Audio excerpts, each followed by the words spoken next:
Sikia. Mwaka jana. Sasa umemleta kwa walimwengu. Umeshindwa. Hata zaidi ya mara 4 kwa siku ananitishia. Mama, ngoja kwanza. Ulishindwa kumlea. Sasa umemleta kwa walimwengu. Nimemleta juu.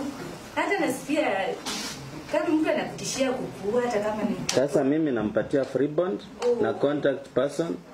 Na wewe ndio utakuwa contact person. Siku ile utaamua. Na pia unataka kusema yetu ya nyumba yote chakula nini hata kuku. Nenda kuuza. Sasa tutakana. Sikia. Nimemwacha kwa mikono yako. Sasa namweka ndani lakini wewe ndio utaamua ile wakati unataka kumtoa. Sasa utakuja kumsimamia kama siku ile utaona unataka kumsimamia atoke, utakuja kuandika hapa utusainie kwamba nipatie kijana wangu niende naye nyumbani kesi iendelee akiwa kwa nyumba. Unasikia? Kama utaki kusimamia kama contact person atakaa hapo. Sasa. Lakini usikii uchungu mtoto wako kaa huko. Ni kubaya ushaenda huko. Kijana hata nimemvumilia kuanzia mwezi wa 7 nikimvumilia ikanishinda. Hata tuwezi weka kitu kama hata tununue marako ya kilo 1. Anakimbiza anauza. Damosi ameuza, mengu ameuza.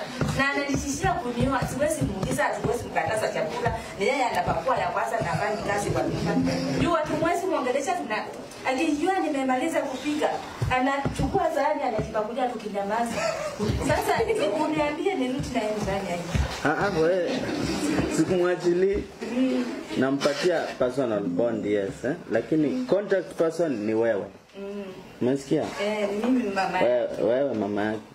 Siku ile utaamua because simpatii pesa, sitasema atoe pesa. Mimi namtaka kumwachilia free lakini wewe ndio utaamua kama unataka atoke pale ndani ama utaki atoke ndani kwa sababu wewe ndio utakuwa contact. Sasa.